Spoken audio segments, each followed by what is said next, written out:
This is the second mystery spin. This box was put together by a friend of mine. I, as usual, don't know what's inside it. And this time, I'm not making any guesses as to what's inside it. So we've cut it open. She tied it much looser than the girls. I guess she trusts me. All right, get rid of the string so I don't accidentally think I have to include that. Dun da da da. Oh dear. Okay, well, what do we got? We've got some black sparkly Angelina. We have alpaca. This is Surrey. That's pretty.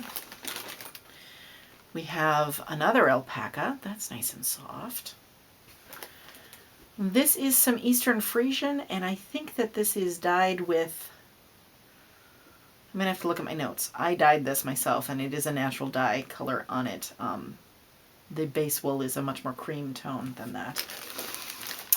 We have some Angora. Let's see how much Angora is in here.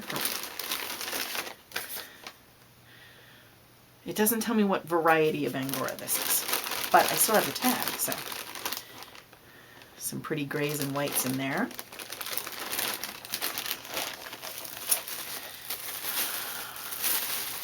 This is probably the last of my pretty purple Wensleydale.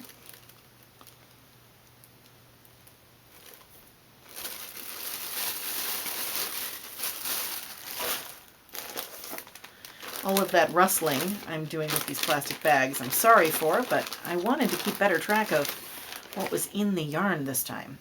And this is mohair.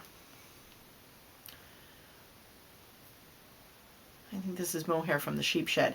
So this darker bit is actually some wool. This came to me all put together, all jumbled up in like a grab bag style. And I pulled the mohair out. I didn't get all of the wool out, but now it's part of this, so it has to stay. This is some bits.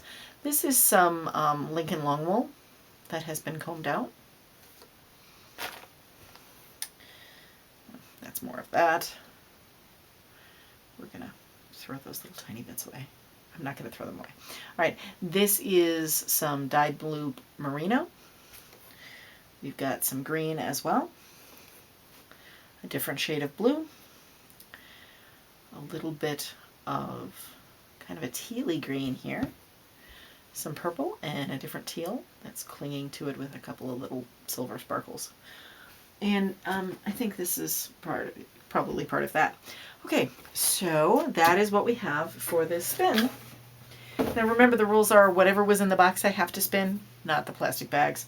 Thankfully, I did ask my friend this time to include the bags if there was a bag so that I could do a better job of keeping track of the fiber content, both for my own knowledge and for how to prepare it, but also for the final yarn so that I knew that it was, you know, X amount of mohair, X amount of that. So if somebody's allergic to a particular fiber, they'll be able to find that, which was something that I realized was a problem in my preparation for the mystery spin the first time. So here is the challenge. We have all of these bits.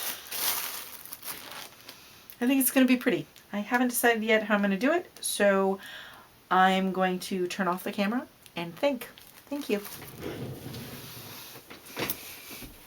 The first thing I did was weigh out all of the different fibers. Then I broke them into two groups based on staple length of the fiber.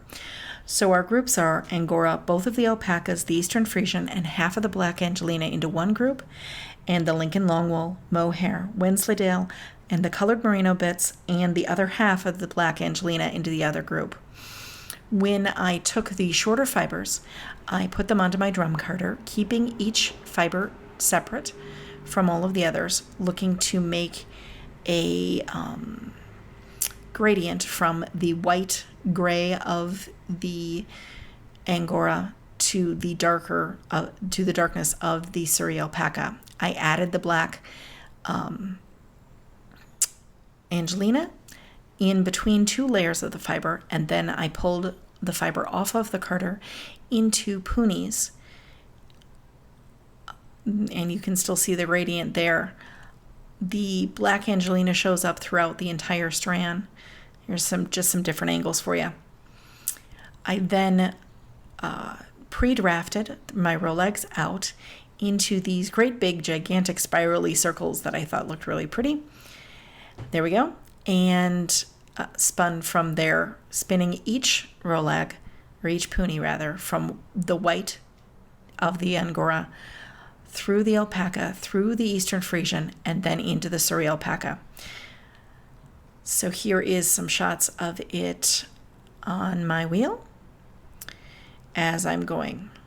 So it went white to dark brown, chocolate brown, each time starting over again. So there's a little bit of blending of the alpaca into the Angora at the beginning after the first strand. With the second group, I decided to comb them. So this is the Wensleydale on my combs. And there I am ditzing the Wensleydale off of the combs. I ended up with 5 groups, little strips of combed roving there. And I had a great big pile of what would be considered waste from a combing preparation. So I took that waste, because I wasn't willing to waste it, and combed it up. And I had also combed up all of the bits of colored merino. And so I made little piles that were merino and Wensleydale and split the Angelina, and I had 5 groupings. And then I carded those things back together. So it was Wensleydale, Angelina, and then the merino mixture on my cards, which produced beautiful little Rolegs. I was actually most pleased with these Rolegs. Once I had the Rolegs done, I managed to get it into the 5 groupings, and I decided not to pre-draft those, but to spin them straight from the Roleg. Here's my spin order. I have the Wensleydale, then I had the mohair and the Lincoln Longwool together, and then the Roleg, and there's a shot of me spinning the Wensleydale. Here's the bobbin as it's going through. Now, because this was broken into 5 groups and the other was broken into 4 groups, it doesn't overlay in the same order each time as I'm spinning it through. I decided that I thought that this looked like heaven and earth as I was going through, and then I plied it together in an S-ply. And here's another shot. I was having a lot of trouble this time with lighting. It's basically rained every day in Wisconsin while I was trying to work on this, and it's been kind of gloomy, and so that's why we're doing it with pictures and a overlay instead of a video. I just couldn't get it to focus very well in the video. So here is the final yarn. And I'm going to cut to video in a second and give you the results of the spin. Hi everyone, welcome to my backyard. You might be able to hear traffic sounds. I'm sorry about that. You also might be able to hear my cat. He is sitting on the back porch behind me and very worried that I'm outside. Not really sure where he gets that from. So here is our yarn.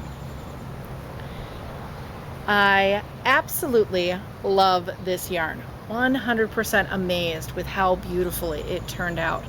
There were so many different staple lengths and fiber textures in here that I wasn't certain that I was going to like it to begin with, but I really, really do. Last time I really liked one strand better than the other, and I was worried going into the ply that that would be the case for this as well.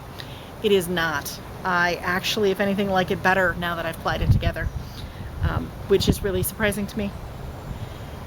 So this mystery spin was presented to us by Teresa, and she did a wonderful job.